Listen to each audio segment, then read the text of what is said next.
let's talk about the pineal gland for a second. Researchers are sure that the pineal gland was way bigger. The ancient people had way bigger pineal glands than we have. So it reduced its size over the course of time. And it still produces DMT, you know that? And yeah, imagine having a pineal gland 3 or 4 or 5 times the size of ours now, producing DMT. So, and then we have the Zulu. You heard about the Zulu warriors in Africa, of course. The Zulu tell the story of how the moon wasn't always there. The moon arrived someday. So they tell the story of how the moon was just a small spot in the sky, and it get bigger and bigger and bigger, and then the moon was there. So the moon wasn't always part of us, part of the system up there. That's what the Zulu think.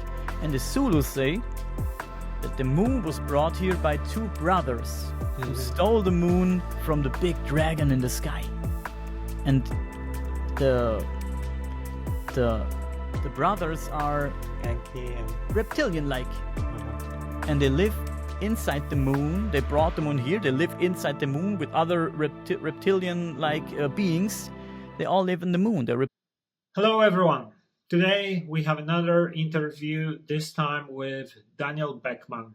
Daniel is a host of a podcast called Flying Chariots: The Rise.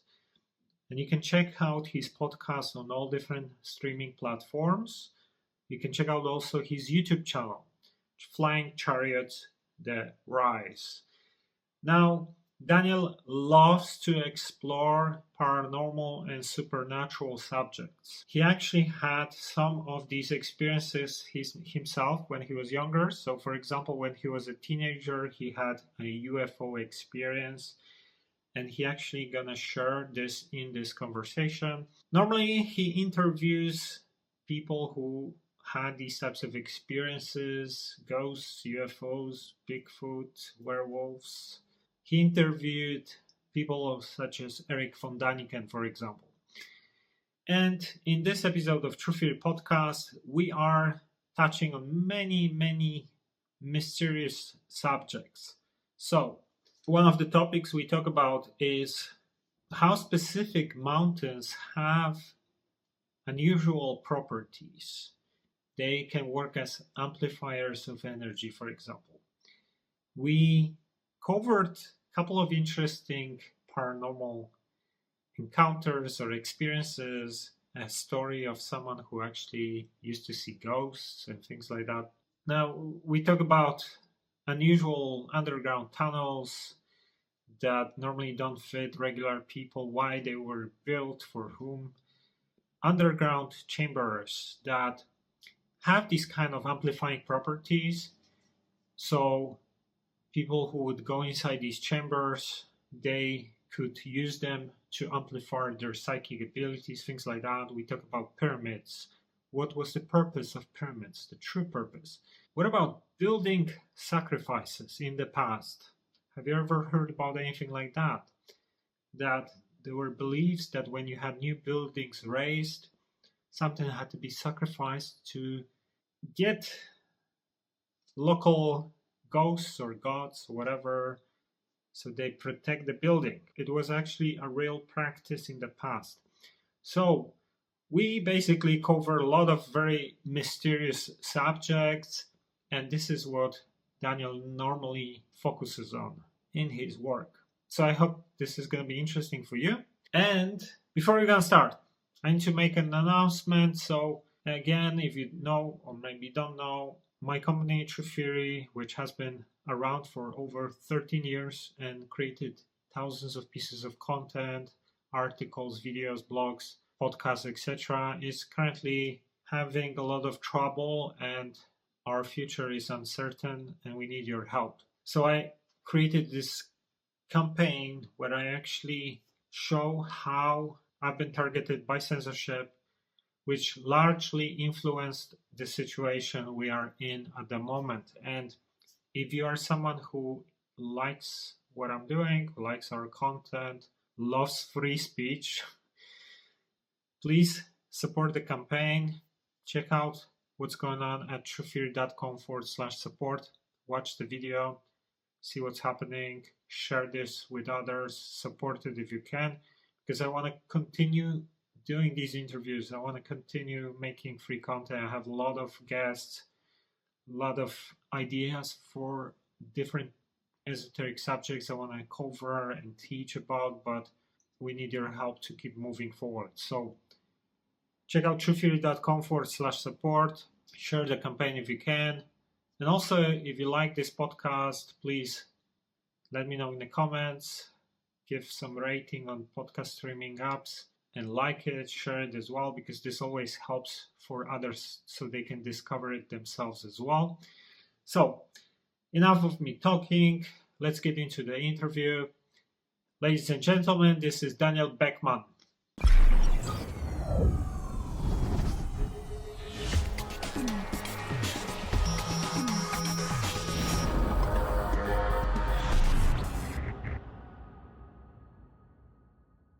Okay, this is Mike Siula from truetheory.com, and this is True Theory Podcast, and my guest today is Daniel Beckman. Daniel Beckman is currently 44 years old, and he lives in Germany, in Bavaria. His journey into the world of the unexplained began when he was only 9 years old. At that time, he experienced a paranormal event in his parents' home. However, it was a UFO sighting at the age of 16 that made a lasting impression on him and probably paved the way for his future endeavors. This impactful encounter prompted Daniel to embark on a path as a podcaster, exploring topics related to fringe science, such as UFOs, forbidden archaeology, and the paranormal. Over the course of 3 podcast projects, he has recorded nearly 800 episodes. His podcasts have featured well-known guests, including renowned luminaries such as Eric von Daniken and Avi Loeb. Currently, he hosts a show called Flying Chariots. So, Daniel, welcome to the show. Hey, welcome. Very warm welcome. Thank you so much. Thank you for reading the bio. That's, I just heard that I recorded 800 episodes, and that's a lot. Now that I hear it, man, it sounds like a lot. It sounds crazy to me. Yeah, to me too. Like, honestly, with my podcast, this is actually episode 29 or something, or 8. So, but I normally do my own videos more often than podcasts. But now I decided to switch because it's nice where you can kind of sometimes allow others to talk and connect with others and learn from others. And I found out about you lately, and I learned that you live behind the border because I'm Polish and currently in Poland, and you're in Germany. And I started looking into some of your stuff, and definitely similar topics and similar interests. Maybe you can start by just telling us a little bit about your story. You said you had some kind of paranormal experience when you were 9, more or less. Maybe you can start with that. Like, what's happened? Yes, whatever you want. So, as you said, I'm currently hosting, together with a friend of mine, Dustin Shooter, we are hosting the podcast Flying Chariots, The Rise. I have a German podcast, which is called Sagenhaft und Sonderbar. And I have another German podcast project, which is called JWR Podcast. So, but let's get to my experiences. Yeah. It all started, I think my journey started when I was just 9 or 10 years old. And it was at my parents' house, actually. Everything was normal till this day. And my parents, they sent me to my bedroom. I had school the next day, and they told me that I have to go to sleep. But I wasn't tired. I didn't want to sleep. And I took my Walkman. I'm an 80s kid. I'm born in 1980. So this must have been something around 1989, 1990. And I took my Walkman and I listened to this cassette, He-Man, Masters of the Universe, which I loved back then. And I listened to the cassette, and when it was finished, I put it aside, and wasn't tired. and I looked at the ceiling and just thinking about some things. And suddenly I heard a strange noise coming from a corner of my room. And I thought, what's that? That's strange. Never heard that before. So I was in this room for 8 or 9 years already, like I said. And suddenly I heard a strange noise, and it sounded almost like if somebody is breathing in this room. And then I got scared a little bit, and I listened even more closely. And then I heard this very calm, deep breathing sound. So somebody was actually breathing in my room.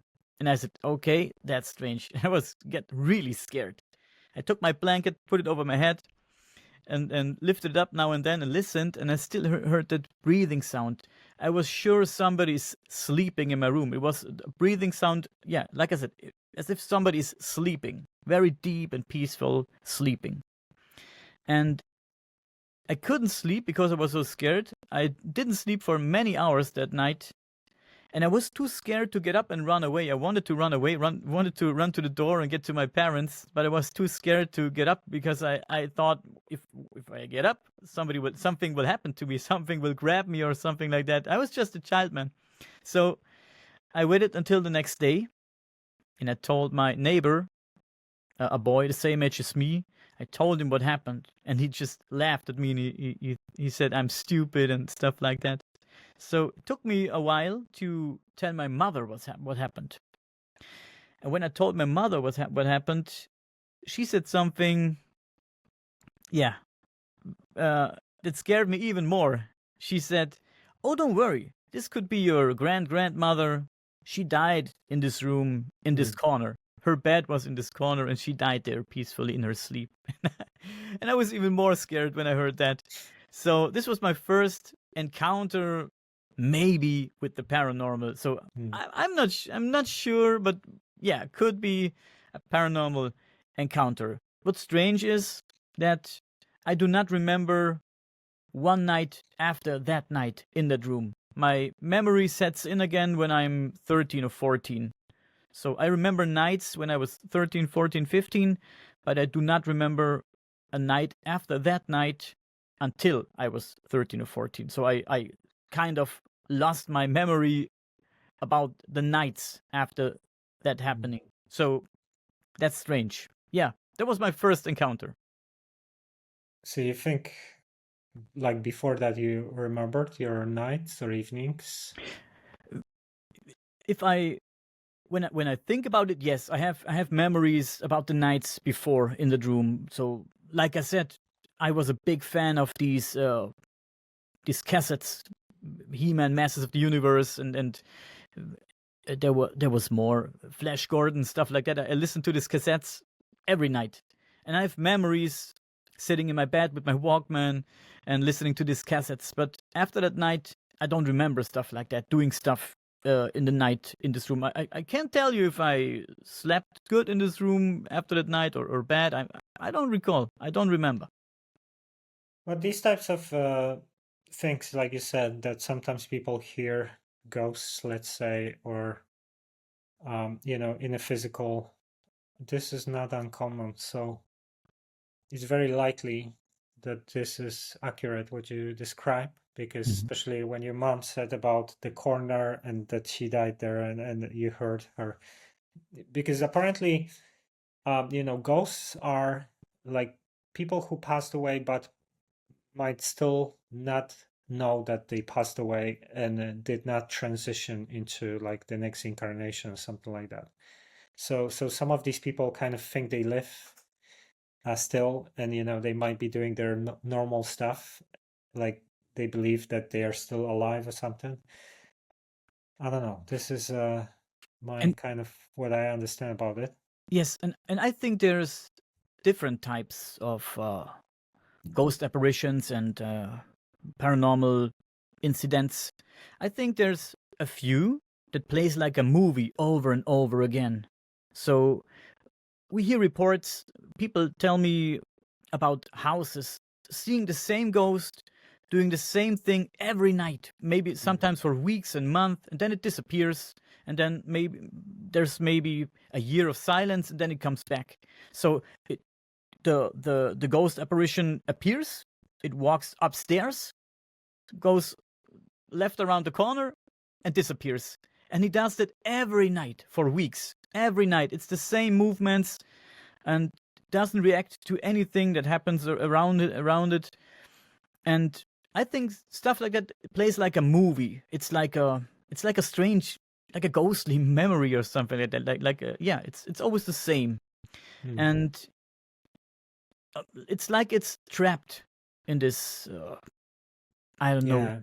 Repeat. This is the thing. Trapped. I heard like my ex. She's psychic, and she was telling me that, she was living on a boat, and suddenly she heard like someone is knocking at the door, and it was like a ghost that apparently felt trapped there or something like that, because she could see them.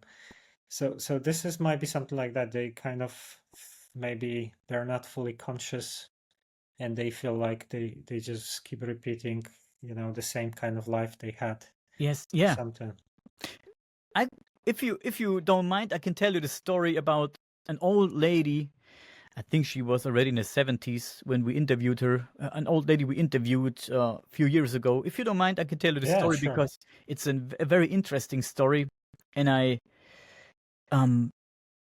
did tend to believe her, and I'm a skeptic, but I think I'd like to believe her. She was a very sweet lady. We traveled to Cologne in Germany for that interview. A friend of mine and myself, we traveled to Cologne, which is 5 hours from me. So we stayed there for the weekend, and we met this older lady. She contacted us, and she wanted to tell her story because she felt very bad because of the things that happened to her. So this lady, her name is Crystal. And she said in the interview room, we set up the microphones and stuff, and she was happy and smiling and laughing. And when she started telling us her story, she changed, her mood changed. You could see she was alone. By telling her story, she was scared. And then she started. She said, one day, it just started with her laying in her bed at night. She lives alone, by the way. She's laying in her bed at night, and then she felt as if someone is laying under her bed and kicking the bed from below. And she was flying around in her bed on the mattress, and she was scared, and she jumped out the bed, and she was looking under the bed, and she didn't see anything. So for a few nights, it was only this. Somebody was kicking her from below the bed.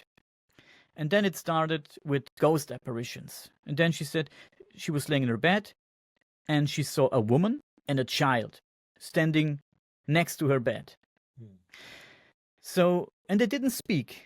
The woman didn't speak, and the child didn't speak. And the child was holding a candle, she said, and the woman pointed to the kid, and then she pointed to Crystal. So Crystal said she thinks that the woman wanted the kid to give the candle to Crystal, but the kid didn't. The kid didn't react. And then they disappeared. And after that, she said she sees a ghost apparition almost every night. And sometimes it's a nurse, sometimes it's a woodworker, sometimes it's a builder, sometimes it's a policeman, sometimes normal dressed people like you and I, walking through her room. Don't talk to her, don't look at her, but sometimes they're standing in front of her bed and watching her, actively, like really noticing her and watching her.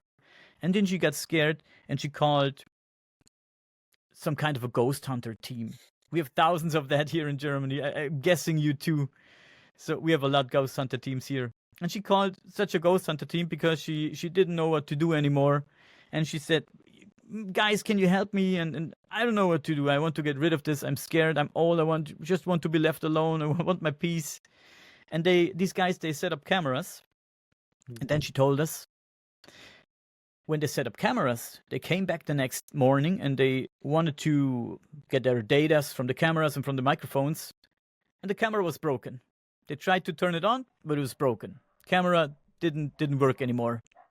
And then she said the night after that, she saw a ghost apparition in front of her bed, holding a camera in his hands and taking pictures of her. So it's a very strange case, a very, very strange case. It sounds a little bit funny, but if you if you would have seen her telling a story, her hair stood up, and she was really scared. She was really scared telling her story, and yeah, she told many more accounts what happened to her, and she was almost crying when she told the story, because she said one day she had to go to the hospital for 1 or 2 weeks, and while she was at the hospital, she was also visited by these ghosts, and she was very desperate because she couldn't get rid of these ghosts, and I think it is still ongoing. So yeah, the story of Crystal. Maybe she somehow activated her psychic gift and started seeing them. Because if she did not see them before, and she would see them not only in the house, but also in the hospital later on. Yeah. Maybe it was something like that. Who knows? Maybe, yeah. I've talked to other people about that case, and they said the same as you said. Maybe she's a medium, something like that, and these ghosts, they know maybe she can help them, but she doesn't want to help anybody. She said, I just want to be left alone. I just want to live my life, and I don't want to see them anymore. And it's strange. Yeah, it's very strange. She only said there was only one positive account. It was when she saw a friend of hers, a woman that died a few years ago, and she saw her. She saw her in a beautiful dress, and she visited Crystal. And Crystal tried to talk to her, but the woman didn't talk back to her. She was just standing there and smiling. She said it was the only positive account she had with these ghosts. Yeah, I had this period when I was thinking it would be good to be able to see these things, because my ex, she's psychic, and she was telling me all these stories about different beings that she would encounter, see them all the time. But then I felt like maybe it's not something you want to have all the time, because life gets very challenging when you constantly see someone looking at you, or you have no privacy, or even the way you're going to react towards other people when you see these things. They might think you go crazy and things like that. So in the past I felt like this could be interesting, and the like when I had some negative encounters on psychedelics and other things, I felt like, yeah, maybe this is not something I want to have 24/7. Yeah, I feel you. I don't want to have that too. I I wouldn't want to see ghosts, to be honest. Not even one. I don't want to. Please, please stay away. So, but it's interesting though. And I had this one experience, and when I was 16, I told you read it in the bio, I had this UFO encounter. Which was very interesting. Thinking back to that day, yeah, it was very interesting. I would like to see this one again, but I do think that all this UFO encounters, maybe alien encounters, people see aliens, people get abducted by aliens, people say they get abducted by aliens. We don't know if it really happens, but the paranormal, everything, I think that everything is interconnected somehow. It's all one phenomena. It all has one source. I really do believe that it all comes from one source. And even if it sounds funny, I also think that Bigfoots and stuff like that, like cryptids, strange cryptids we see, people see demons, people see stuff like that. It's all one source. It's because sometimes people see ghosts, let's say ghosts in quotes, and at the same time there's a UFO somewhere nearby, or people see a blue light in the sky, or a orb, or a blue ball in the sky, or a lightning ball, something like that. Sometimes these things come together, and this is why I think it's everything is connected somehow. It all is one source. Yeah, that's my opinion. You mean that maybe like these beings, they are, let's say, ghosts or whatever, they exist maybe in different density dimension, and like aliens might be demons or things like that in some cases, for example. yes, maybe multidimensional, something like that. Maybe if we see a ghost, it's a even dreams, man. Let's talk about dreams for a second, or maybe astral traveling, out of body experiences, and all this stuff. I, I didn't even think about all that stuff a few years ago, but after all I heard, you read the bio. Like I said, I recorded something like 800 episodes now. I had tons of people talking about astral travels or out of body experiences, and everybody's telling the same. And this is crazy because they all tell the same stories. Even people, they people that use DMT. And I'm sure you know that people tell the same stories. They see the same entities. They tell the same stories, and that's crazy. And even with, like I said, with astral travels and out of body experiences, people describe the same feeling shortly before they get out of their body, and everything fits. They describe the same places they see. They describe the same beings they see, and they describe the. Have you heard of the silver cord? Yeah, It connects you to your physical body when you're out of body, and if you experience something very negative, it pulls you back into your body immediately. Yeah. And people describe this silver cord, which is not really visible, but it's there. It's some kind of metaphoric or maybe metaphysical thing which connects you to your physical body, and people describe that. And yeah, that made me think. When some people, I had my experiences, most of my encounters with these types of beings were when I was doing psychedelics. And, but, there are some of these types of beings that you hear from people, whether these are like abductions, contactees, astral, or psychedelics, or whatever, DMT, ayahuasca. So, for example, some people talk about these types of half human, half animal types, like you have a lot of these types of figures in Egypt, or Mhm. in the artwork, Mhm. or reptilian types, for example, lizard kind of humanoids or whatever, So the skeptic would have to ask this question: how is that possible that different people in different cultures throughout the history describe the same types of beings during these types of experiences? Why can they describe the same types of beings?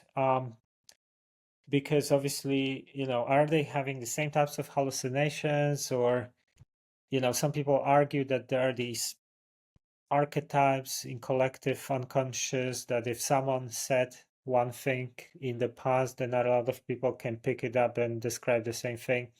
I had a friend of mine who described during DMT experience some kind of demon that he encountered, and he never heard about this type of demon, never saw that, whatever. And then he started doing some research online afterwards and learned that it was some kind of a Buddhist whatever demon, actually had a name and was described and whatever. And then he actually experienced exactly the same thing, even though he never read about anything like that before.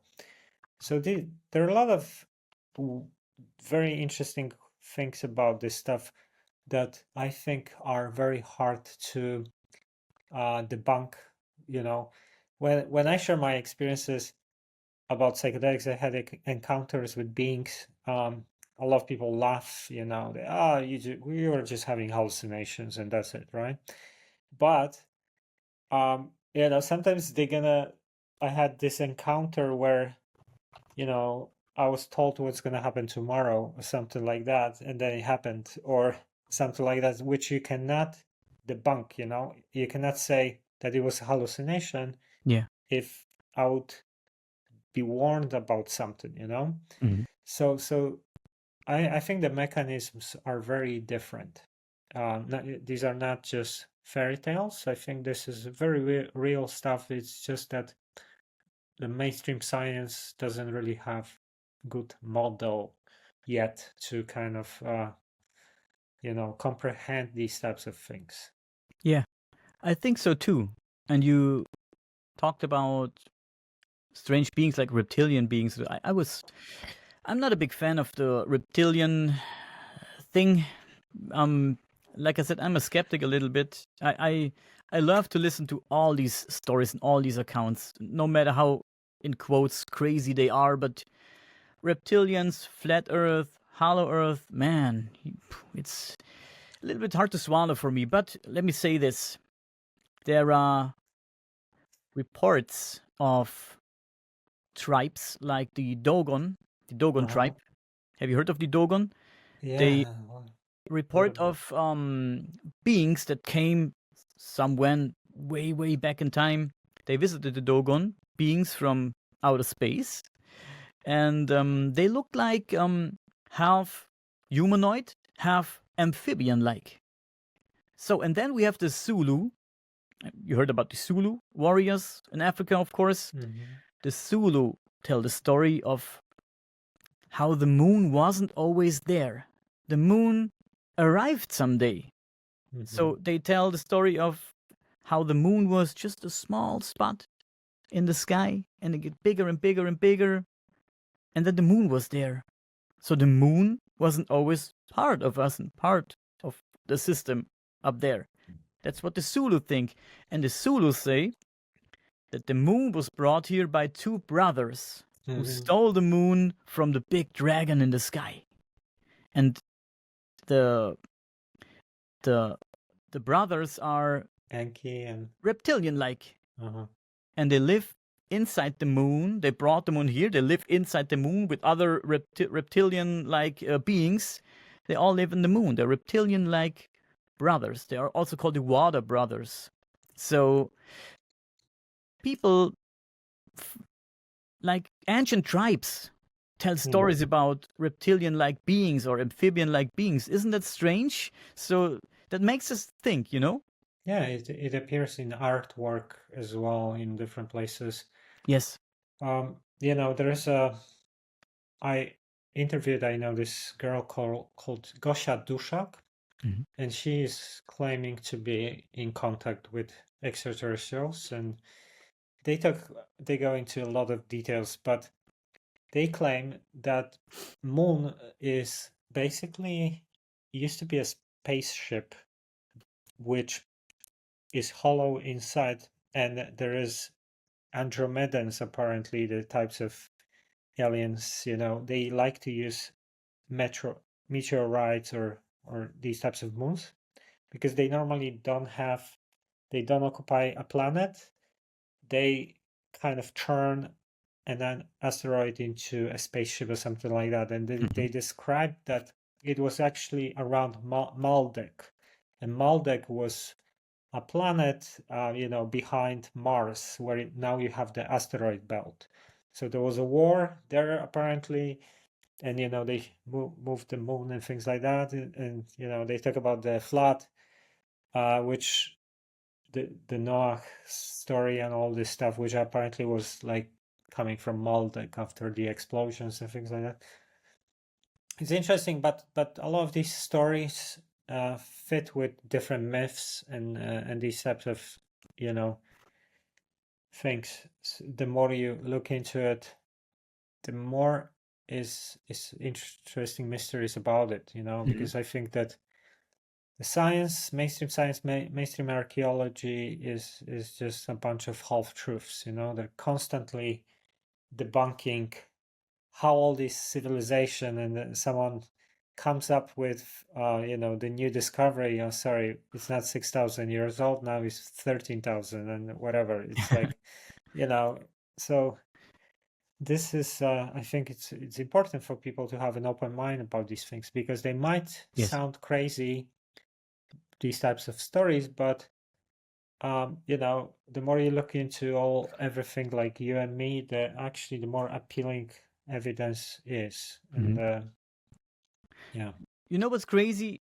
Sometimes you talk about people who are not into that stuff, and they say, oh, it's all crazy and aliens and abductions and stuff like that, or maybe it's these cattle mutilations. They laugh about it and say, oh, you're crazy, and then I say, do you believe in God? Do you believe in the Bible? And of course I believe in the Bible. People say, believe in the Bible. I say, okay, you believe somebody was walking over water or fed hundreds of people with 3 fishes and I don't know how much, and you believe that he made wine from water. So you believe that, right? He walked over water. So and he came back from the dead. Resurrected in 3 Yeah. days, and Zombie Jesus. He came back, man. Zombie Jesus. He came back and he opened that fucking door, that big stone by himself. You believe these stories.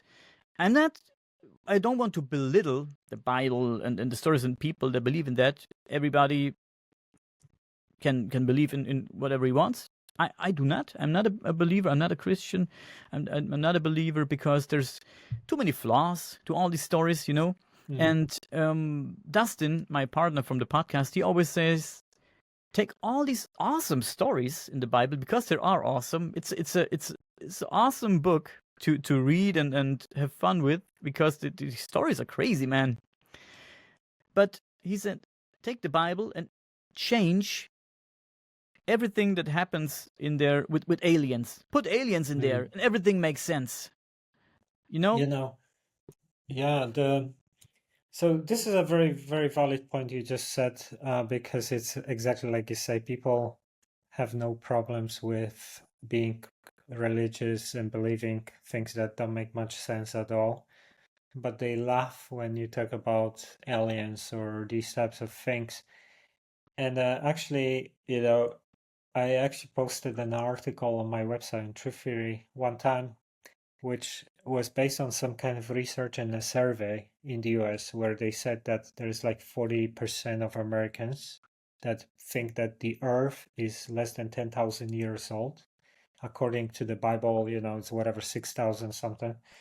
So, this is obviously just an average calculated from like interviewing whatever, few thousand people or something. But, this is, I think there's way more evidence that the earth is way older than that. And people gonna believe whatever because it says in a book.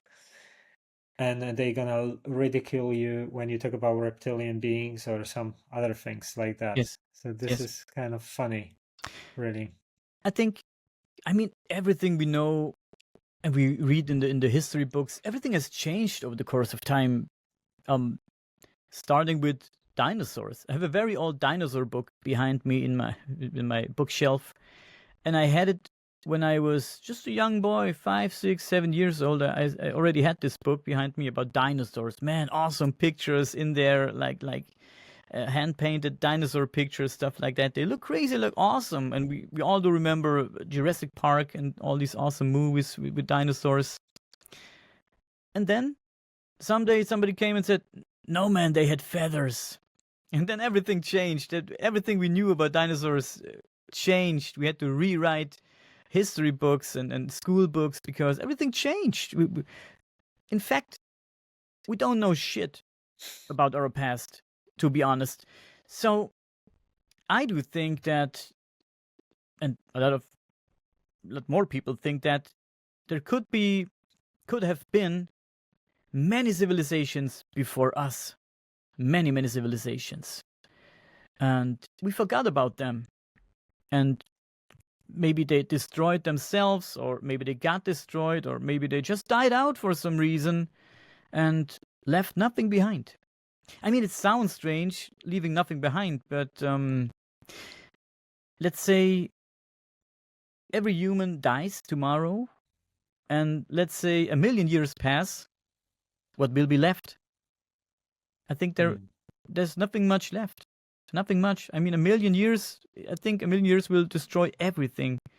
Or maybe a catastrophe, maybe something, like a crazy weapon, destroys everything and nothing is left. I think there could have been a lot of civilizations before us, and we have hints for that too. Let's take the pyramids. I think the pyramids is an awesome topic to discuss because nobody fucking knows who built these fucking things. It's crazy. The pyramids, man, they're crazy. The Egyptians, they just found them and said, "Oh, awesome! We can use them. We can put our hieroglyphs in there, and we put this in there and this and that in there." But did they build them? I don't think so, man. I don't think so. How? They had copper as a material. There was nothing else. Stone, wood, and copper. How did they build these things? How did they get these blocks from A to B? They said, "Oh yeah, with the ships and this and that." A fucking, I don't know, 30-ton heavy rock I think on a some of ship. them are way, way bigger than that, way bigger. Yeah, And cut with a lot of precision as well. So, using some tools, very, very sophisticated tools. I think they found the pyramids and they used them for whatever. So, but they didn't build them. And if they did build them, I'm sure they had help of some kind. I love to talk about frequencies. We know about frequency weapons, stuff like that. We hear that. And I'm sure that you can, with frequencies, it could have been possible to move things with frequencies, with the high technology, with frequencies. You can direct the frequency to these big blocks and move them. Maybe they did it like this. Maybe there was some kind of high technology involved that we don't know about. But history is not what it seems, man. There are also in Peru, you have these massive stones somewhere in the Andes, and I'm not sure. I don't know much about this stuff, but basically the size is I think in like hundreds or thousands of tons or whatever, and then they are a few thousand meters above the sea level, something like that as well, and very precise cuts and things like that. So it's just really insane. And when I hear the skeptics talking about it, they just wanted to be closer to God, so that's why they used some kind of crazy technologies to do anything like that, which today there would be a massive problem to replicate anything like that with all the tools we have available and all the technologies. And yeah, they just were dumb as fuck and wanted to be closer to God. Like, this is the explanation. Yeah. And we cannot build the pyramids now. We cannot rebuild them.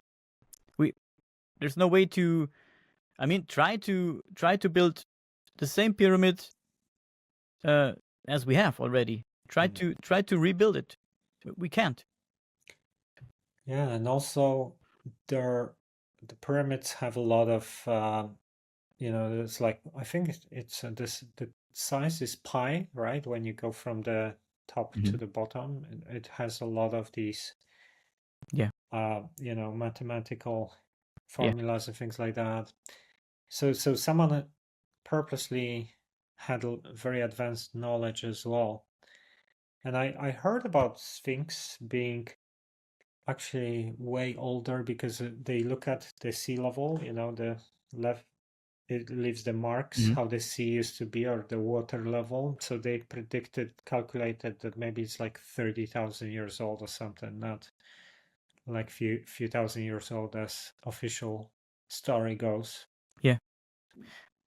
I also do think it's way older. You're absolutely right. Yeah. I also believe so, that it's older.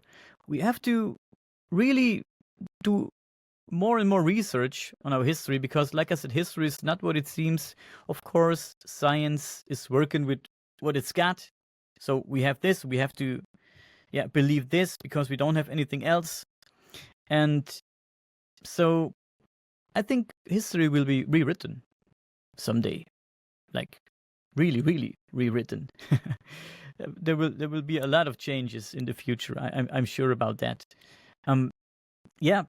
So many strange things on this planet, man. It's crazy. And talking about frequencies, because I talked about frequencies and resonances and stuff like that.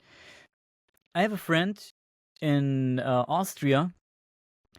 He found these resonance chambers, and they are very interesting. He found it below an old house. So the owners of the house said, "Hey, I heard you're researching underground tunnels, stuff like that. Look at this. We have a strange chamber under our house." And he went there. He looked at it. Man, he found out it was a resonance chamber, ancient resonance chamber. Sorry. Oh, blessings. Cheers. And he now he's doing his research in this chamber, and he found out that if you sit in it, there's a main chamber, and there are some tubes or pipes leading to other chambers, pipes and tubes that was built into the rock, leading to other smaller chambers. And if you sit in the main chamber and produce a tone like it's crazy how this tone duplicates and duplicates and duplicates and almost creates a very strange feeling. So what I want to say is that this chamber, nobody knows who built it, nobody knows when it was built, but it's very, very old. That's for sure. But they built it for this reason.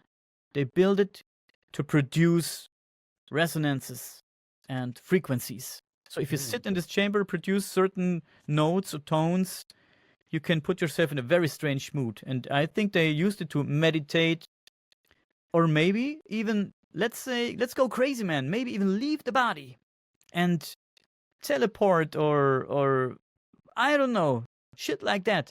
You know, why would somebody, ancient people, like hundreds or maybe 1,000 years ago, build such a chamber to produce frequencies in it? Why? Why would they work with it if not for a reason?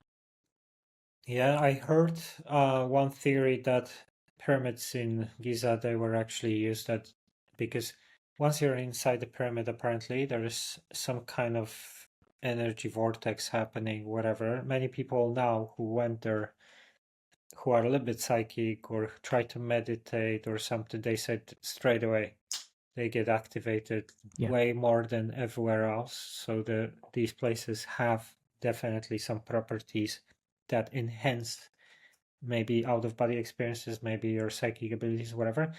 And there was claim or theory that they were used because of the structure, was designed so it could amplify your abilities, and then you could, for example, I don't know, like maybe do out-of-body experience or some kind of remote view, whatever, to a different star system. This is a theory, so maybe it's something similar to what you described, using similar principles but on a different scale. Yes, that's also very interesting. And I do think that ancient people back then, they were able to do crazy things, man. We forgot about all these things because we tend to rely more and more on technology, cell phones, stuff like that. Now we have TVs, cell phones, everything. And let's talk about the pineal gland for a second. Researchers are sure that the pineal gland was way bigger. The ancient people had way bigger pineal glands than we have. So it reduced its size over the course of time. And it still produces DMT, you know that? And yeah, imagine having a pineal gland 3 or 4 or 5 times the size of ours now, producing DMT. That was really the case with pre-modern humans? Do you know more details about that? I don't have a lot of details on that. No, there was. I read some articles about that, about researchers. Some researchers. I can't even tell you who did this research or who exactly said it. It was just something I read. So please don't quote me on that, people. But they said that the pineal gland was 3, 4, or even 5 times the size as if it's now. So this is what I read in different articles. And yeah, imagine being bigger, having a bigger pineal gland, producing more DMT. Like I said, must be there for a reason. Even if it wasn't the case and it was always this small, why would it produce DMT, man? Why? Why is it there? We know what happens if you use DMT. So it's all a miracle, man. It's crazy. I heard this theory, I think it was Rick Strassman, the guy who was doing the original research with DMT. he said something like this, that since most organisms produce DMT at certain levels, they did some studies on mice and found that it actually produces as much DMT as serotonin or something like that. So basically, they said that when the DMT levels increase, the reality changes, right? You shift to different realities and things like that. And maybe, our senses are basically tuned into the same reality because we all produce certain levels of DMT. And, so it's kind of like the reality is not objective, but because organisms have the levels of DMT at certain levels, we all kind of see more or less the same reality, maybe different organisms, slightly different colors and things like that. But overall, but if, the DMT levels are shifting, everything shifts as well. The reality changes completely, and you might have senses expanded into a completely different way of perceiving reality and everything. Then you might see way more than you normally see. So it's kind of like this idea that we are tuning into a subjective reality because of the levels of DMT, basically, but this is not the real reality, not as much as we could see. Yeah. It's interesting. It's And very maybe interesting. before, they had like more abilities with this stuff. They could communicate with different beings that are beyond what we see normally with these higher, bigger pineal glands. Yeah, of course. And I'm sure ancient people were able of doing maybe telekinesis or telepathy, something like that. So it's, you hear about, if we go back to alien abduction and stuff like that, people always talk about being contacted telepathically. Everybody's talk about telepathy when they get contacted by alien beings. So we are somehow able to receive telepathic messages, even if we're not able to send them out, or not everybody. I'm not sure. If we believe these stories about these abductions, we can receive messages telepathically. So what tells us that? Yeah, I mean, I had a lot of these experiences on psychedelics and communication with beings, and my view is that basically, if you think about it, you are kind of like a spirit in a body, let's say. So your natural communication is not verbal, because verbal is once you are in the body, let's say here, for example. But the spirit communicates telepathically through thoughts because it is non-physical. So that's kind of, and if you look at this, you have structure where you have different densities or dimensions, then it makes sense that you can communicate telepathically because everyone would have different language, every being would have completely different things, and also there would be density levels. So how would you communicate with something else? And that would actually make sense, that this is the primary way of communication, and then the verbal language is secondary once you're in the body, for example. So I think about it a little bit like a kind of interface that allows you to connect with different TV channels, let's say, or different frequencies. Yeah, that's an interesting theory. You can hear or see different things, otherworldly things maybe. And if you think about superstition or legends, myth, fairy tales, I'm not sure, man, how much of that has something to do with that kind of stuff, because somebody wrote it down at some point in time. Maybe not everything is a fairy tale, and somebody just invented a great story. Maybe here in Germany, Austria, people often talk about dwarfs or giants. all around the world. To be honest, people talk about dwarves and giants, and a lot of people believe that at some point in time, dwarves and giants lived. So, but we have them in the fairy tales too. People laugh about it, but whatever, could be true. I believe that most myths, most legends originate from actually real stories. Mm-hmm. So, for example, like they talk about the ghosts that float, like Casper the ghost, right? Yeah. And go through the walls and all this kind of stuff. And I had an out of body experience one time, and I was floating. I would hover like a spirit, right? I was communicating telepathically as well. So these stories come because someone had these experiences, and same with like gnomes or elves or whatever, yeti, unicorns, elementals. My experience and belief is that they exist, but in a different frequency. So like fourth density, for example. One time I was on psychedelics in the forest, and these two gnomes, I think they were gnomes, they were just standing there and looking at what we were doing. And I know that people who are psychic, they can see them as well. And many had some kind of communications. So I think the stories come because there were people who maybe had senses a little bit widened, than the rest, or like you said, maybe they had bigger pineal glands so they could see them at that time. Who knows? But I think all these stories, they come from actually, they're based on real things, but they might be like fourth density or some kind of higher density or astral or whatever.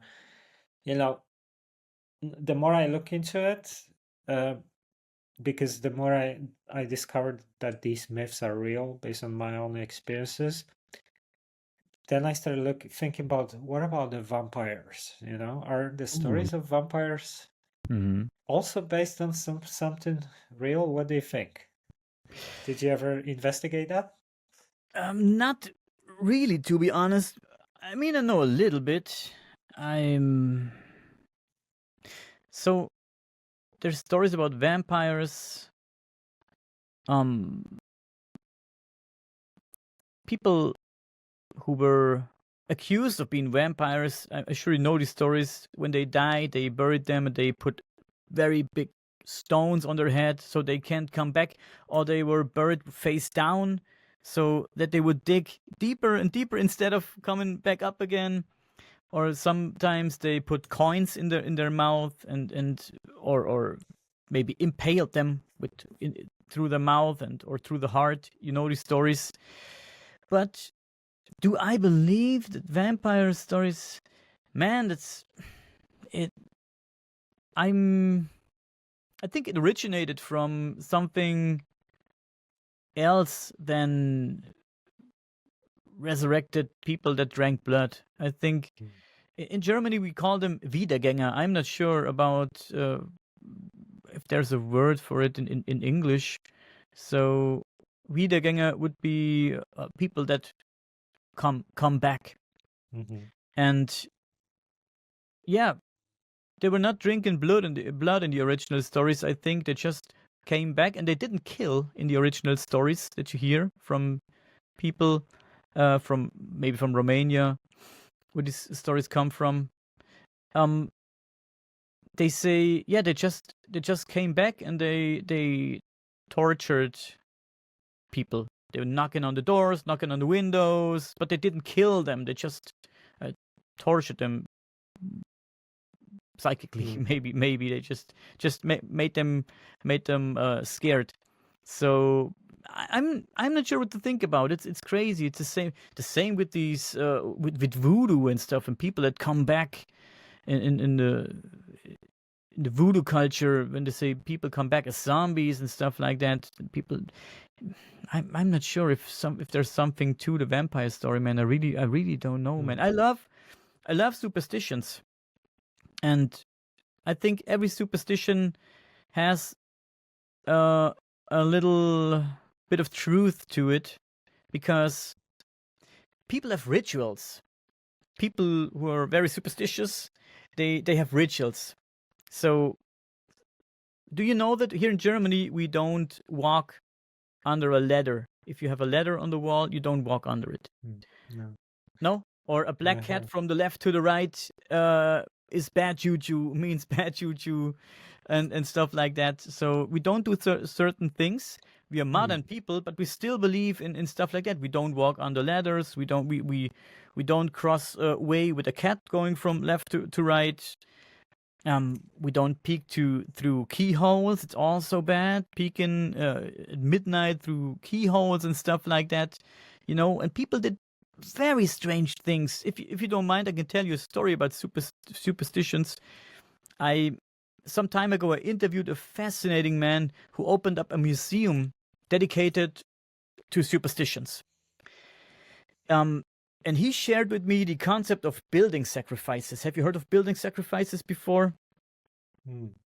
So long ago, when people were constructing a house, people used to offer a building sacrifice to appease house or nature spirits. So these sacrifices could include this could be jacket buttons, maybe from dolls, the limbs from dolls or a doll itself, pictures, chicken feathers, or other items. So it could be anything. Could be a sacrifice to the house ghosts or nature spirits. But so not sacrifice like an animal or a human. Oh, we're getting to that point. Wait. Unfortunately, at times, living creatures like dogs and cats were placed in let's say, a bricked coffin towards the end of the construction of the house, and with a heavy slab laid on top to seal the fate of the animal. So they put a cat or a dog inside, let's say, a coffin, and they sealed it. But the cat and the dog, it was alive. This was the building. It had to be alive. It was the building sacrifice. And people, if the owner of the house someday died and new people bought the house back then, they opened this coffin, took out the dead cat who was mummified at that point. It was dry and mummified. They took it and they nailed it to the walls. So people did that. But regrettably, to be honest, on certain occasions or for especially important structures or buildings seeking the protection of house spirits, humans were also chosen as building sacrifices. So also humans were sacrificed. So this practice was meant to invoke goodwill and protection from the spiritual entities associated with the building. So the man I'm telling you about, this older guy with the museum, collects old eyewitness accounts, and he shared one with me that really sends shivers down my spine, man. I'm telling you that the account revolves around a woman who was approached by, let's say, higher ranking individuals, maybe preachers, I don't remember exactly, and she was asked if she was willing to offer her child as a building sacrifice for a particularly special building. And the woman agreed, and she sold her child, her daughter, for a few coins. She really sold her daughter for a few coins to these people, and she was securing herself with that and honored place in the ritual. She was in the front row when the ritual took place. So this report describes the child being walled into the building, and the report describes the child calling for its mother. The child is calling, "Mother, I can see you. I can still see you." And as more stones were piled, the child again it was screaming, "Hey, mother, I have to stand on tiptoes to see something. I can see you anymore." And once they closed, let's call it the coffin, the child was screaming, "Mother, I'm scared. It's so dark and I can't see anything anymore." And the child was crying. And it's all in this old report. This really happened, man. They took this kid, this child, and they walled it in as a building sacrifice. Man, that's crazy. So people had a very deep belief that stuff like that has a use. So they were doing this so the house wouldn't burn down, or there's always enough food and no illnesses and stuff like that. So it all comes from somewhere. People did crazy things. Yeah, my understanding is that why these types of things repeat in different cultures about sacrifice, for example, or even a child, or these types of things. So I think that the negative beings, they feed on suffering very often. They like that energy of suffering. So they basically, because of the free will principle, they cannot gain suffering without someone allowing it. And in this way, when there is a sacrifice, you're gonna deliver me food, energetic food for me, and I'm gonna give you something in return, protection, for example, whatever. But protection is always with a trick, because they're negative. So no, any positive being would want to give you anything, and without wanting more for themselves. I remember, because I get to attract a lot of people who had these types of rituals, and then they don't understand this, how it works. And I had a lot of experiences with these things when I tried to play with the black magic, and I would burn myself. So I kind of understand the principles behind it. So, for example, last year I was at this festival, Shaman's Festival. It's like a shamanism festival, and I spoke with different people. So one guy told me his story, how he was heartbroken so badly, it was like love of his life, whatever, and then she left him or something. So he couldn't really get on with it. Like, and what happened? He tried some kind of Indian ritual to kind of lose all that grief, and it worked, right? So he felt really good after the ritual, like he didn't think about her or something like that. And then what happened was that he attracted another girl, like within maybe a couple of months or something, who had the same name as the ex one. And and somehow the dynamic went that now he tried to please the other one so badly that she was just using him all the time and draining him to like extremes. So he kind of, in a way, what happened is that the grief disappeared from the first relationship, but then the situation turned into something where he was like also unhappy in the relationship, being used all the time and stuff like that. And we start connecting these things where, it seems like the ritual brought him what he wanted, but there was a price to it where he still had to lose something, later on. And I've seen these types of scenarios many times. I think this is kind of like, I don't know how, like, for example, I was watching this thing, Troy, story on Netflix. I don't know how much of it is true, but this is a really kind of good example how these beings operate. Because basically there is a guy who has to choose a woman, for example, as a gift from a goddess. And and he goes for it, like, I want to have this woman, it's going to be a perfect woman for him. And then the situation unfolds that he meets a woman that he desires. This is the woman. They said, oh, you're going to meet her, you're going to know this is the woman for you. But she's married with a king. And he decides to pursue and kind of hijacks the king's wife because they were unhappily married.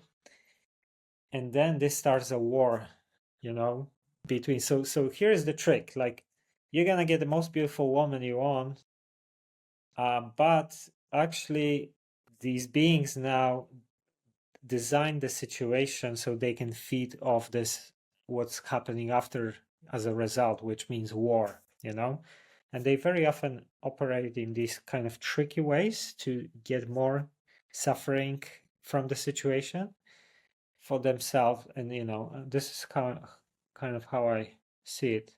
That's interesting. And it's a great movie, by the way. You mean the one with Brad Pitt, I guess.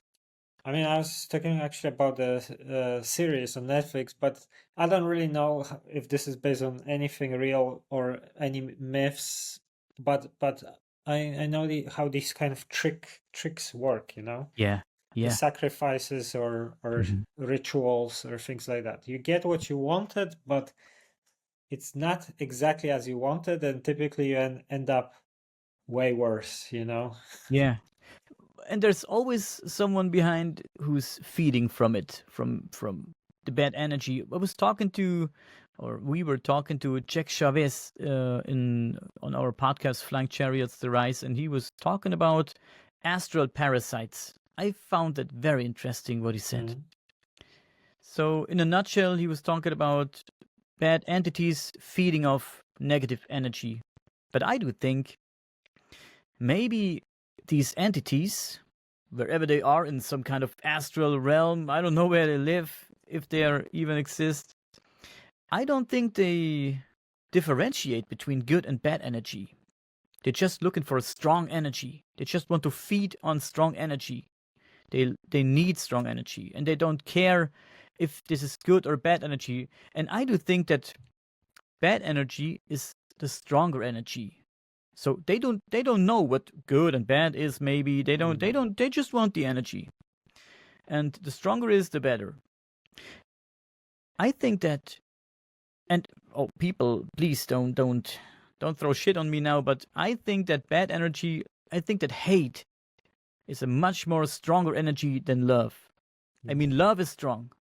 We know that love is strong. But if you really hate somebody, I mean, like really hate. Imagine somebody is.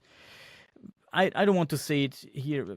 Let's say doing something to someone you really love, like maybe a child or something. Imagine this hate. This hate would be a lot stronger than love.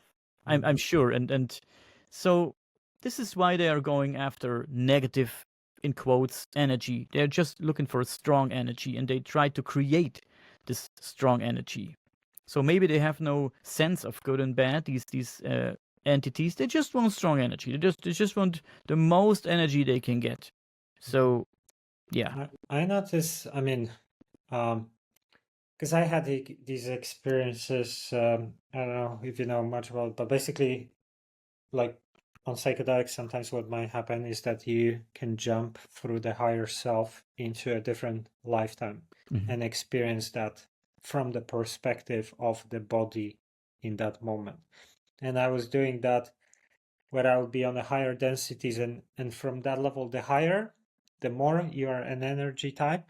So you feel everything, there is not, if I would talk to you and we would be, let's say, in 5th density or 6th density, you cannot lie to me because I feel your field. So I know everything about you in a given moment. I feel exactly your personality, your age, if you're angry or not. So these negative beings, they feed off negative energy, but energy can have, like, let's say, sexual energy, because this is also something I was explained during my sessions how it works with examples. So you have sexual energy, and if this is done through love, right? You have two lovers and they love each other and they have sex. If they love each other, their heart center generates love. So the love, it creates like a bubble that protects them. And no demons or these types of beings want to feed off that, because the heart center, the love energy, it's like a garlic for a vampire, right? But if you have sex done, for example, like BDSM or porn or whatever, where the pleasure, or you want to be a dominant, have a dominant sex or something like that, then the same thing, sexual energy, is actually now has a different flavor, let's say, to it. completely different types of energy, and they like that. Plus, there is no love, so there is no protection. And I was shown and explained these things. That's why you have a lot of this, like 50 Shades of Grey, or all these things, because you change completely the energy. That's why pedophilia, because they love this energy of innocent child, because child is clean, doesn't have any emotions yet build up and things like that, so it's pure energy. And then the suffering for like these types of sick beings is just like I ate cockroaches whole life, suddenly I have a steak, something like that. This is like the purest negative energy they can get, so they want these types of deals and rituals. And another thing about it, because these types of energies, like sexual energy, is one of the most powerful, but also prayer. So in the church people pray, right? But Catholic faith, it has nothing to do with anything positive. So a lot of the ways that people pray is like, oh, I am the sinner. That they have these prayers, I am the sinner, or I'm guilty. And so when you pray with this kind of energy, you put, this is what a lot of these beings like, right? It would be a different flavor of praying.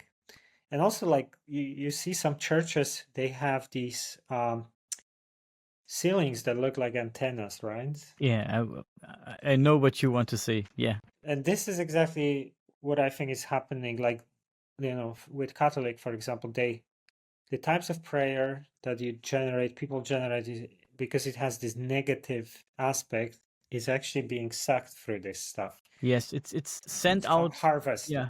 Yeah, it's sent out like a radio wave or something to the universe. I don't know, to somewhere. I like the point with praying and with the church. I'm not a churchgoer. I'm not religious. I have my beliefs. I believe in the universe. I believe there is something. Maybe I pray, but I don't pray like you pray in the church. Of course, I put out my wishes to somewhere in the universe, and but like what I want to say is that what I don't like about the concept of church and religion is that religion, a lot of religions, not all religions, but a lot of religions, they are here to belittle yourself. You're belittling yourself. You make yourself smaller than you are. You're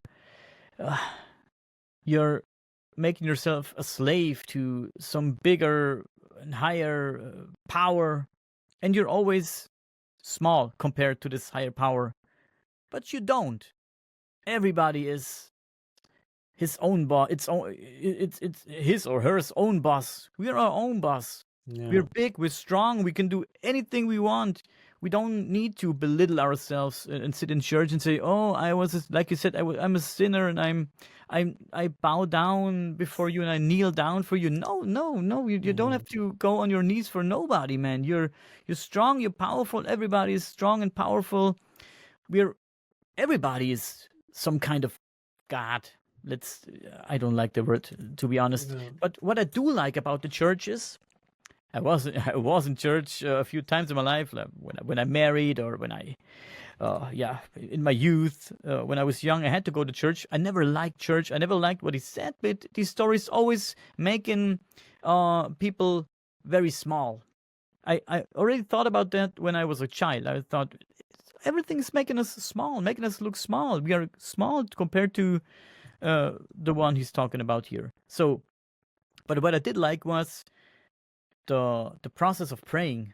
I don't care about the words. I don't care about the prayer itself. I don't care what he said, but the power of the prayer.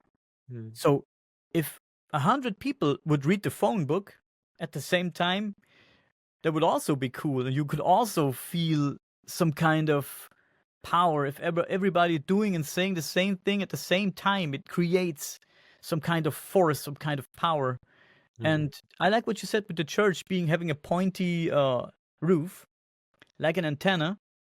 That's an awesome point. You create energy, you create something, and then it's all the way to Saturn. It's been sent out to I don't know where, but maybe there's a reason for that, you know? And even if the house isn't an antenna, a lot of people on one spot doing the same thing at the same time think at the same thing at the same time. Sometimes when you pray, when you were praying in church, you're not thinking about anything, you're just praying. You just yeah. I mean, I'm sensitive to energy, so I feel prayer energy. Like if I go to church, I Mhm. straight away start having like chakras tingling and Oh. things like that. So I feel when it's, when I'm inside the church. But also, I used to like be involved a little bit in a group called Aetherius Society long time ago. It's like a new age kind of community movement. And they were like really crazy with like all sorts of really advanced stuff they were doing. So one thing they had was a device that they built, which apparently was channeled from some kind of beings, whatever. And this was a device that was apparently a battery made of like precious metals, like gold and stuff like that. And every week, people would gather and pray to the battery. So basically, like you right hand is giving energy away, left hand is minus, so it absorbs, like in qigong and things like that. So they put the right hand at the battery and try to pray, and then it's every week they do it. A lot of people come and keep putting their own energy, and it's a real energy because I know I'm sensitive, so I can feel it. And then they keep it in a battery, and when there is apparently a negative event somewhere, they're gonna release it or something like that. So this is what they were telling me, and I mean doing. And another thing, they also do pilgrimages, right? So they go to a mountain. They say there are specific mountains that are very special, and maybe 100 people prays for peace, whatever. And they explain that mountains have also, these are like vortexes of energy, and I'm sensitive, I can feel it as well. I know people who are psychic who tell me like they see the energy fields around certain mountains and things like that. So what happens is that when people pray from the mountain, their prayer is amplified now, maybe like sometimes even 1,000 times. So that's why they do it. That's why they go to the mountain. And I noticed that I had a couple of very crazy experiences on psychedelics where I got to levels where I could see like all of reality from there. And I was always like, how did I do it? Why I cannot come back to this state? Because it was like one of the most interesting states I ever had. And I only had it like 3 or 4 times out of like, 7 years of doing sessions. And I felt like, the first thing was the dose, because it was always pretty strong dose. But the second, I noticed later on that it was because I was on top of the mountain. When I had sessions on the mountain, that's where I was getting into that levels as well. Because then I had sessions on the flat forest, I had sessions at home, never got to these levels. And then I realized it's because of the mountain. So, mountains have these kind of natural properties, and maybe even when you think about it, maybe that's why you have the mountain in the first place, because of energy. First you have an energetic field that is strong, and then it forms the actual natural. Yeah, gotcha. Interesting what you said with the mountain. Where is this mountain? I mean, which one? The ones I was doing sessions on, Yes. or these were like Poland, for example, in Poland, but in England, like when I was talking about this society, Aetherius Society, they had a bunch of mountains. I don't remember. I can send you info about it, but they said there were like a handful of these mountains in England that are very special. And they said that these mountains get additionally energized through like some groups of aliens. Like they claim that they basically like magnetize these mountains to amplify the energy there as well. Uh-huh. That's interesting. We have a strange mountain here on the border between Austria and Germany. The mountain is right on the border of one half is in Germany, the other half is in Austria. It's called the Untersberg. It's a mysterious place known for anomalies. One such anomaly is related to time. So clocks go crazy there, and often people disappear on this mountain. There are reports of individuals getting lost in time anomalies. A lot of superstitions around this mountain too, but I had a friend visiting this mountain, and of course he knew about the time anomalies and magnetic stuff going on there. I don't know. And he took a few clocks with him, and in the night he got scared because every clock showed a different time. And he got so scared that he used his cell phone to call home and ask a friend, what fucking time is it? I have 5 clocks here and every clock is showing a different time. So, yeah, clocks go crazy there. Like I said, sometimes people get lost in such a time anomaly. They're there with friends and suddenly these people disappear and they come back. But for these people, only 2 minutes passed or so. 1 minute, 2 minutes. And the other people say we were looking for you for 7, 8, 9 hours. We almost called the police. So a lot of stories there, and also stories about dwarfs and giants on this mountain. It's a very mysterious mountain. Also, people talk about portals on this mountain. They've seen portals. They've seen strange people in very old uniforms and old clothes walking around there and disappear between 2 trees, stuff like that.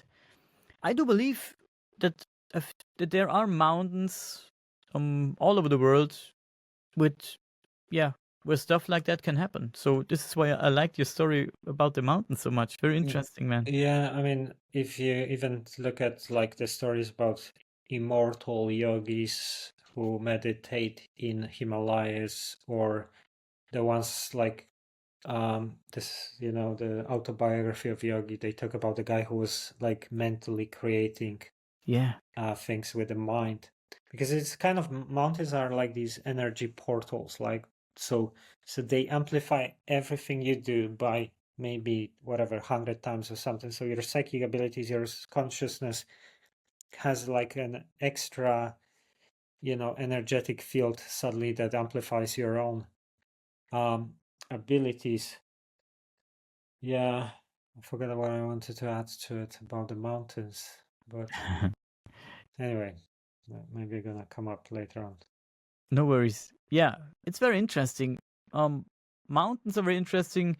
There is a mountain somewhere in Africa. I don't remember where. Was it Zimbabwe? I don't know.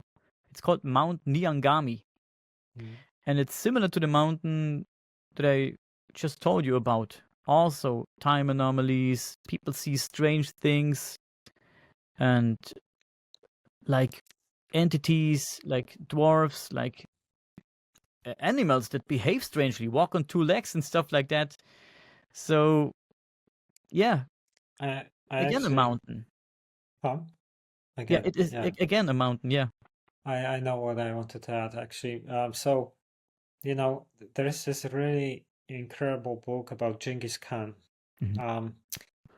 It's like a biography based on some of these, Mongolian books and stuff like that, but it's really well written.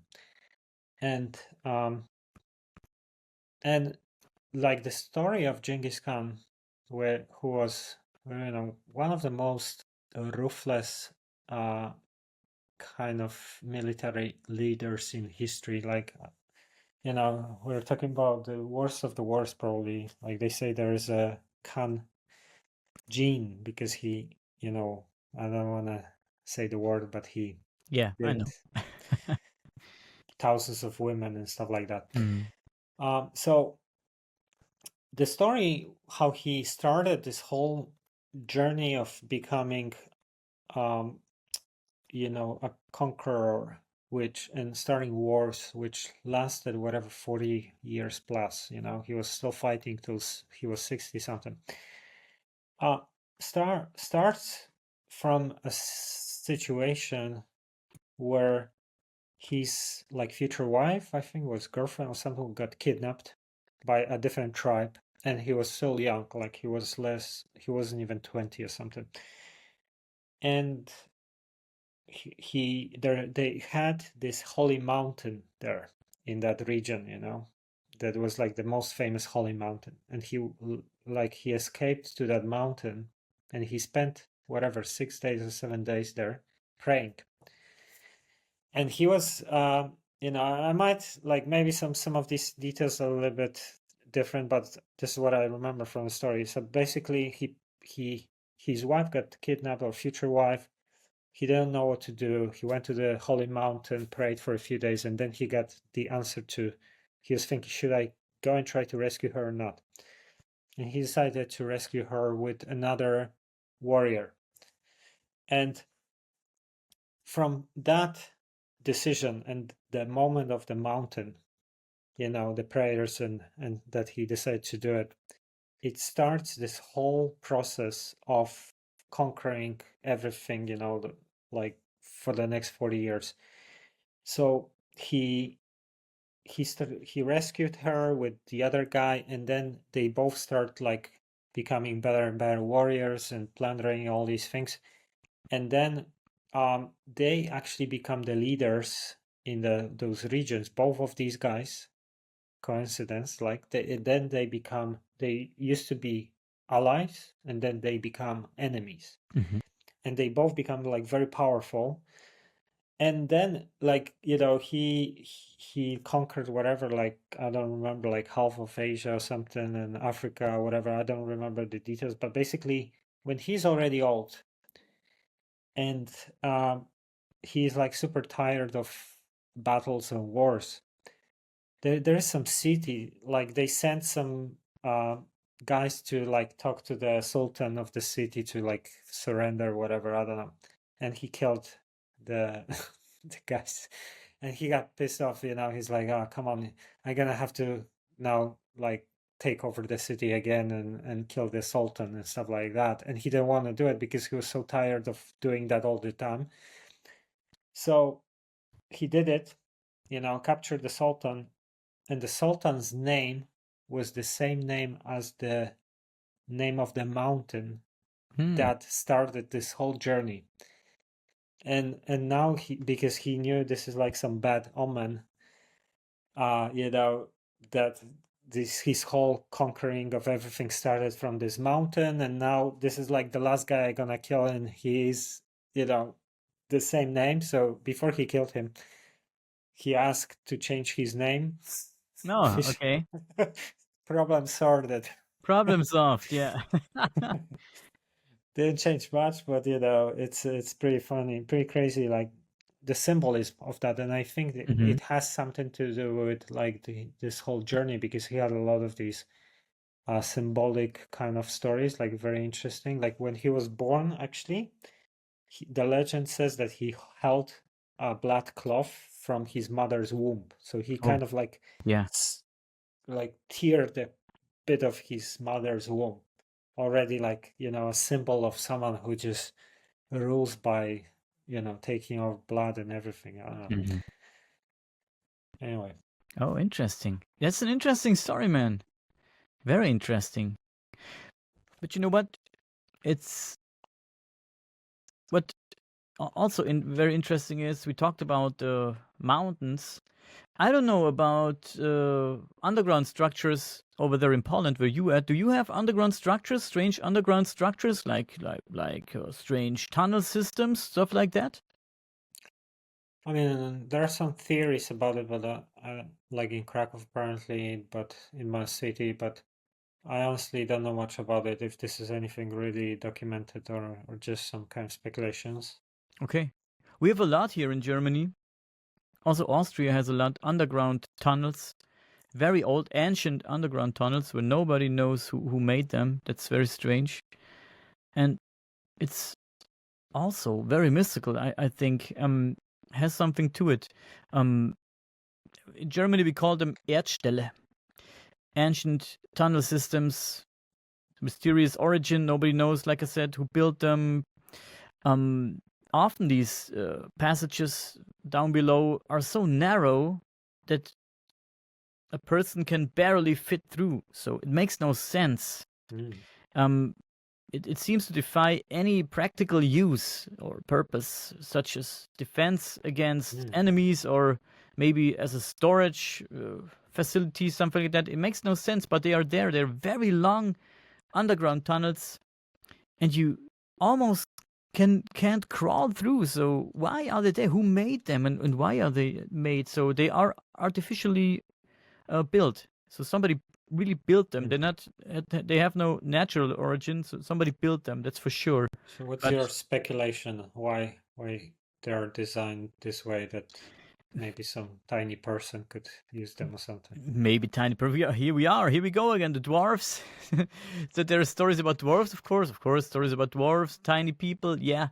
Or maybe for a ritual purpose, like the process you're going through when a child is born. You crawl through, like you're born again, something like that. Maybe that's the reason, but they're pretty long, man. It also makes not much sense. And yeah, I don't know.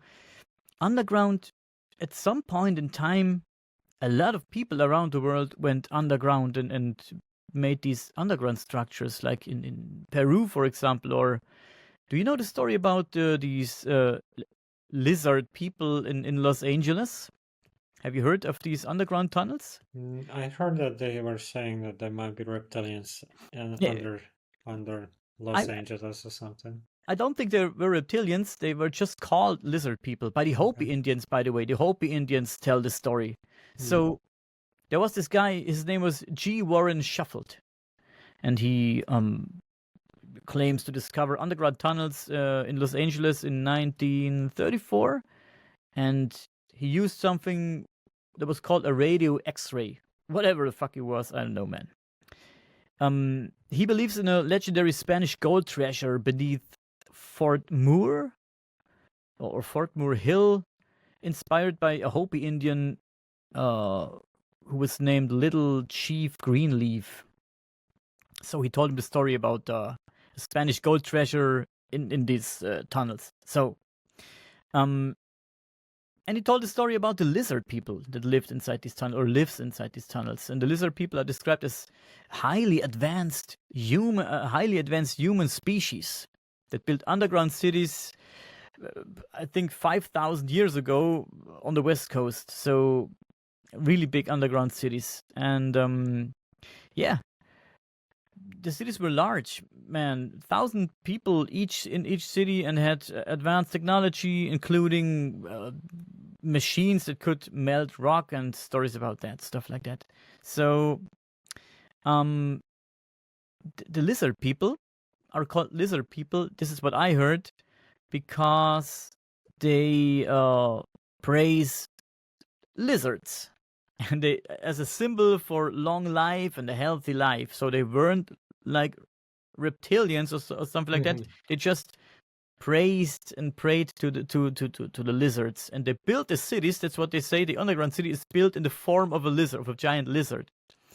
So yeah, and this guy that I told you about, he tried to find these tunnels, but he failed. Nobody really found them. It's a crazy story, but people say there are underground structures under Los Angeles. It's a crazy story, man. Yeah, Who man. knows? There are a lot of people who claim that there's so much going on inside the Earth. Yeah. Some people think that there is actually way more going on inside the Earth, and the Earth is hollow. And Ooh. you don't like that, right? What do you think about the?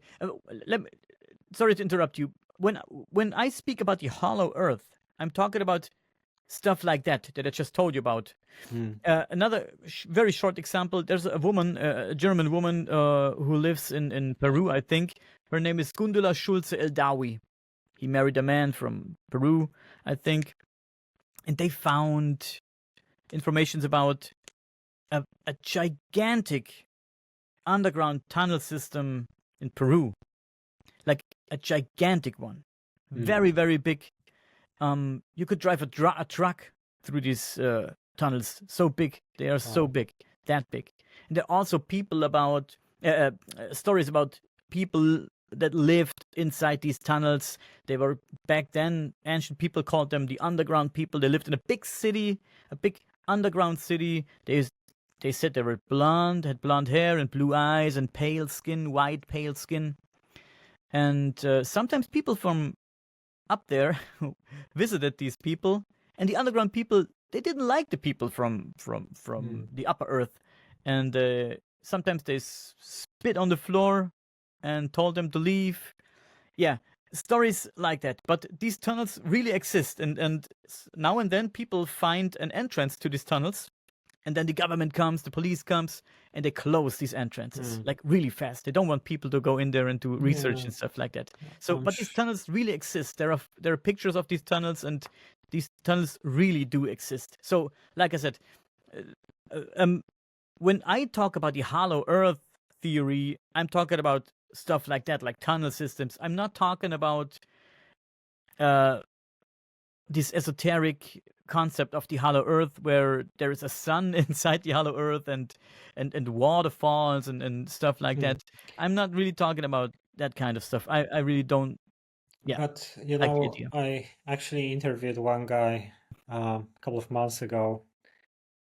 Ryan, I forgot his surname. I would have to look at it. But basically, the guy, he's a YouTuber who is very popular for astral travel. So he has his own kind of system for how he does astral travel, and he's apparently like one of the top experts.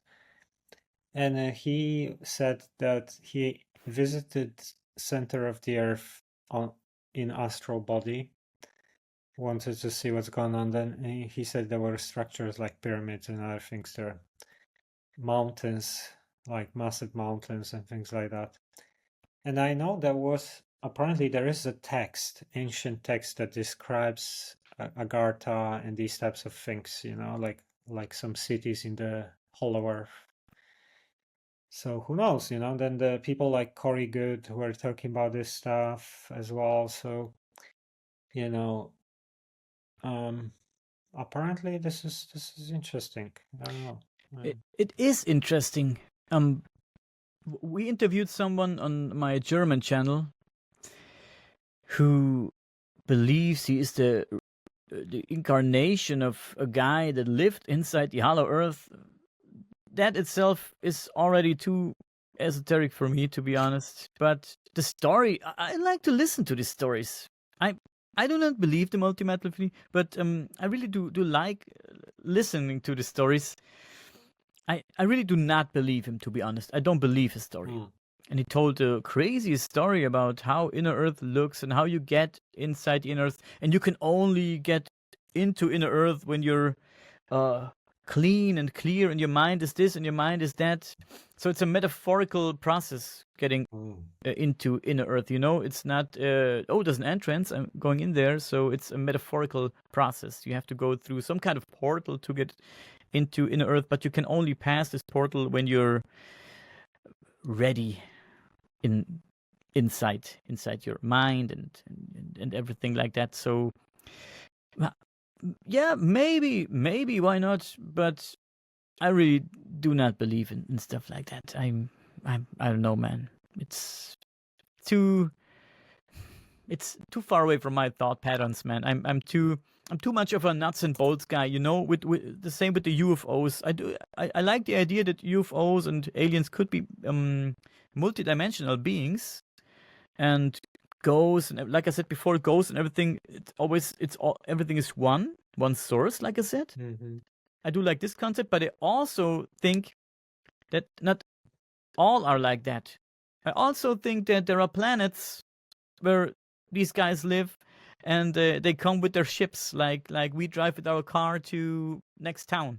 So the nuts and bolts theory. So there's actual crafts with actual beings inside of it. So no multidimensional beings traveling through portals, stuff like that. I do also believe that there are, like I said, planets with beings, and they have to get here with their UFOs and stuff, spaceships.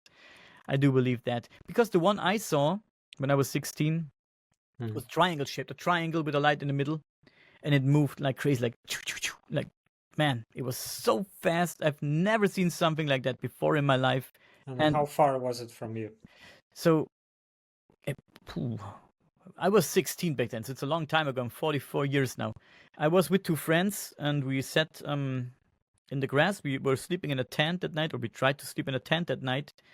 And my buddy said, "Look in the sky, and what's that? Is it a plane? Something like that." It was a clear night. You could see all the stars and everything. It was a clear night. And it took me a minute to find what he meant. And we saw this triangle. It was a dark triangle, a triangle with round edges and a light in the middle. It was triangle shaped. And it just stood there and didn't move. Man, how big was it? That's a good question.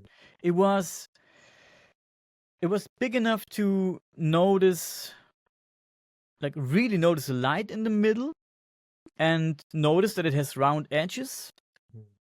I'd say it was as close as these small planes, like a Cessna or something like that, flying over your head. So I would say it was, whether it was pretty close or it was very big. And yeah, it didn't move. It just stood there, and we were confused because it didn't move. It made no sound. And it was triangle shaped, and you couldn't see any propulsion from it. So no steam or something like that. And we were confused. It was 1996. Were you on something like some weed, alcohol? No. Back then we were still innocent. Yeah, no. Still Back innocent. then, no alcohol involved. No weed or something like that involved. That came later. Yeah, we had that later, but a few years later, like 18 or 19, we started with stuff like that. No, there was nothing involved. And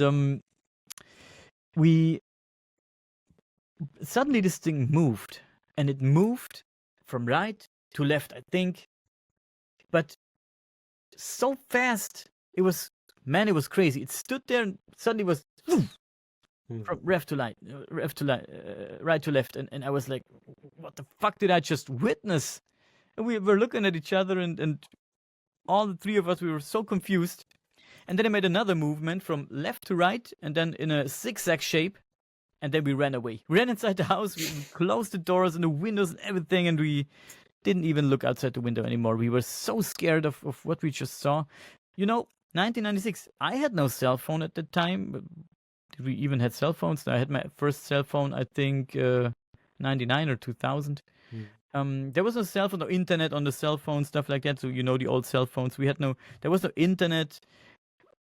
Of course, we heard of UFOs and stuff like that, but in out of the movies, like science fiction movies, there was no. I have seen no reports to that day about, no documentations about UFOs or so. I've read a few magazines when I was even younger, because my mother had a store, and there was this magazine where they talked about esoteric stuff and UFOs sometimes, but I didn't really understand back then. So yeah, I've seen UFOs on pictures and saw these science fiction movies, but man, there was something different. What I saw there, it was nothing that and I know, nothing that we know now. As in, nothing can move like that. Nothing that we know now can move like that. Have you heard about Bashar, the kind of channel? No. The guy is called Bashar, and basically he's like the guy whose channels, his name is Daryl Anka. And he claims to channel himself from the future, whatever, called Bashar. And he talks about this experience of a triangular UFO, which apparently was him, the Bashar, kind of first when he started the journey. He showed up like once or twice, like that, like you said, very close somewhere. And then, that was just to kind of start the contact and whatever. And then Daryl Anka, the guy, he started learning channeling when going to channel classes. And he said like he had a download that the memory came from, apparently, that this was a contract, an agreement with Bashar to start channeling him, whatever. and they say that their race is called Sasani. So basically, they are apparently flying these triangular UFOs. Okay, that's the point. Oh, yeah, man. Uh, People even gave these triangle-shaped UFOs a name. They call it TR3B. Yeah, that's the official name of these things, TR3B. And a lot of people see triangle-shaped UFOs. Have you heard of Philip Mantle? He's a book publisher from England, and he has a lot of book authors. And one of I forgot the name, man. It's a bummer. I forgot the name, but one guy, he wrote a book all about triangle-shaped UFOs. So there's a lot of cases when it comes to triangle-shaped UFOs, man. That's crazy. I don't know where they come from, like I said, but what I saw was something different. And I think, like it says in the bio, this, yeah, was my start. Years later was my start into all. I think if I haven't had that experience back then, I wouldn't doing this podcast right now. So I think I never forgot it. It's still in my head. I can see it like it was yesterday. I never forgot that, and I wish it would come back and I could see it again. I would look at it different now. I would analyze it. I would try to feel my surroundings. I would try to. I know people. I'm sure you heard about the Oz factor, where everything is going silent when people see UFOs. It's called the Oz factor. Like in the story The Wizard of Oz, when everything is going silent when she's in the eye of the storm.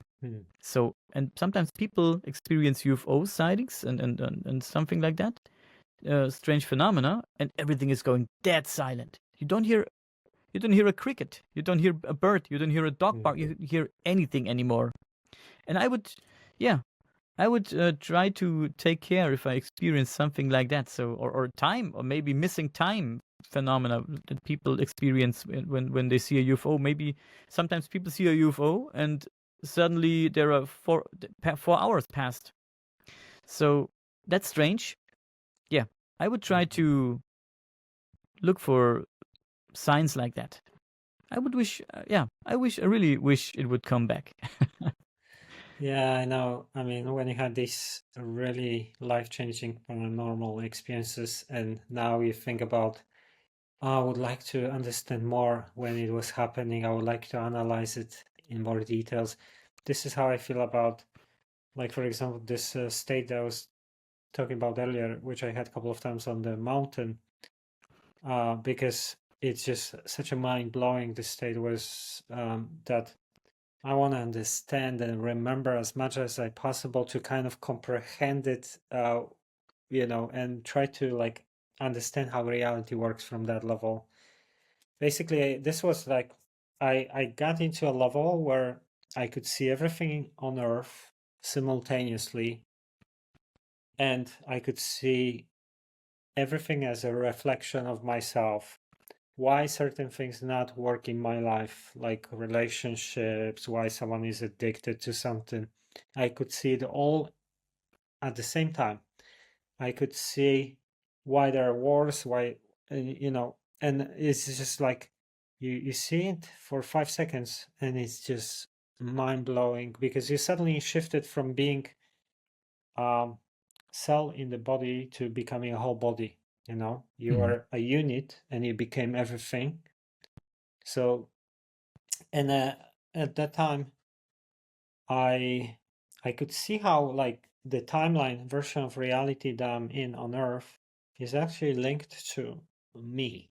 So really, the key was that I have to be changing myself to change the whole thing.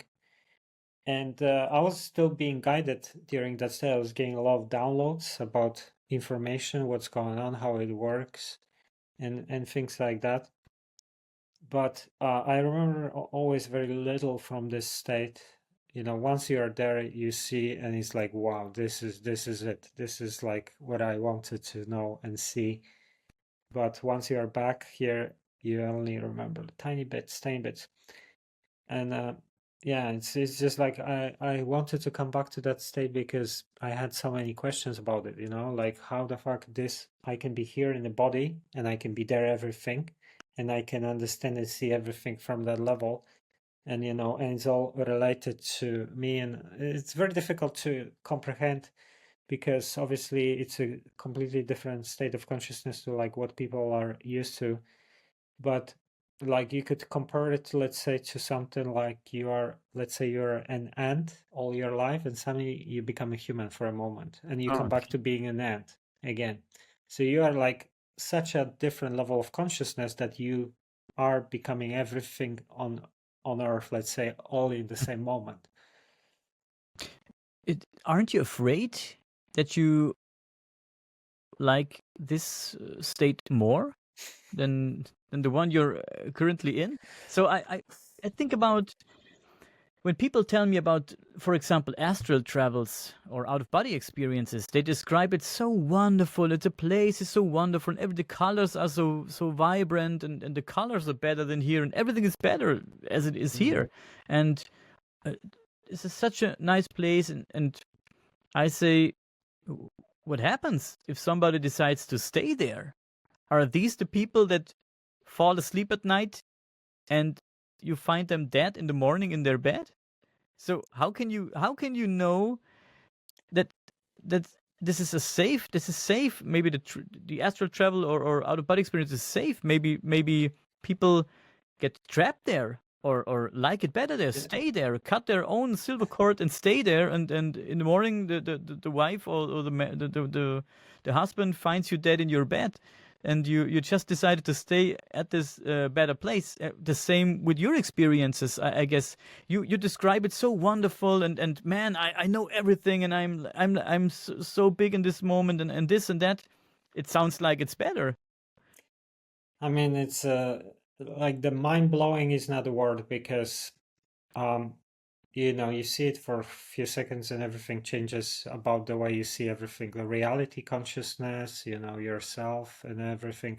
Because it's not a hallucination or anything, you just reached a different fractal of the source consciousness, basically. And like the level, the power of experience is maybe 1,000 times more powerful than like being in a body. So it's just completely mind-blowing.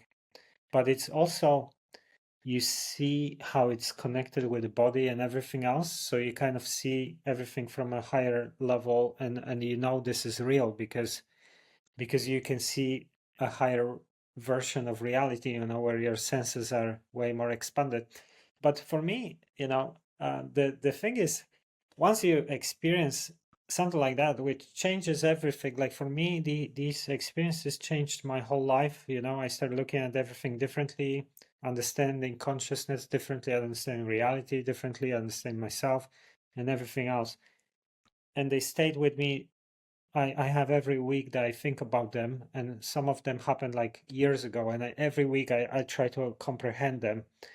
And then I come back here and I have to grind to pay my bills and all these things, and I'm like, fuck, this is just ridiculous because here you just had like the most crazy thing ever, and you come back and this is all fake and this is just the projection of the collective mind, and we gotta fucking go and chase the money because we gotta pay our rent. Yeah. And once you are there and see all that, they come back here to this bullshit, and no one can even understand you, and everyone is like just like little sheep chasing the dollars and everything, and this is like the funny thing for me. Yeah. It is funny, man. It's strange. All right. So thanks for the conversation, Daniel. Thank you. It was a pleasure to talk to you today. Yeah, I had a lot of fun, man. Let's do this again someday. It's very interesting, man. Very interesting talking to you, especially about your DMT experiences. Maybe we can talk about that a little more someday. I have two friends. Psilocybin, actually. What? It was magic mushrooms. Oh, but you talked about DMT experiences too, I think, in the beginning, right? Yeah, but I the ones I'm talking about were actually mostly almost always on psilocybin. One time I had it in a dream as well, but this is a big topic. So Yeah. yeah, maybe like we talked about doing changing roles the other way around, so we can do it maybe other time or something. Isn't it strange that these mushrooms and all these things that they actually grow here on Earth, and they are here for us and for the animals? Animals eat these fucking things too. Animals also get fucking drugged up sometimes. And isn't it strange that these things grow? Why are they growing? Why are the ingredients in these mushrooms that make us bamboozled and make us tripping in crazy worlds and make us see things that are crazy? Why are they there? They are here for us. And why does it fit so good when I we mean, use them? if you think about like the nature gives us everything we need for anything, you know, for healing, for Yes. food, shelter, everything. So kind of maybe it makes sense that there are some of these Yeah. things that help us to understand nature of reality better, for example. But also Terence McKenna had his own theories about mushrooms, and he claimed that I think he was communicating with mushroom one time and told him that it's like some kind of organism that travels the universe to inhabit worlds, and then once there are species like us that are intelligent, he tries to kind of connect with them and things like that. So this is another interesting theory, because actually mushrooms are and fungi are one of the oldest organisms on Earth, and they're very, very unique, very interesting. Yes. So anyway, like next time we can go deeper into this stuff. Yeah, of So course. thanks for this interview, Daniel, and yeah, thank you guys for checking another episode of Truth Theory Podcast.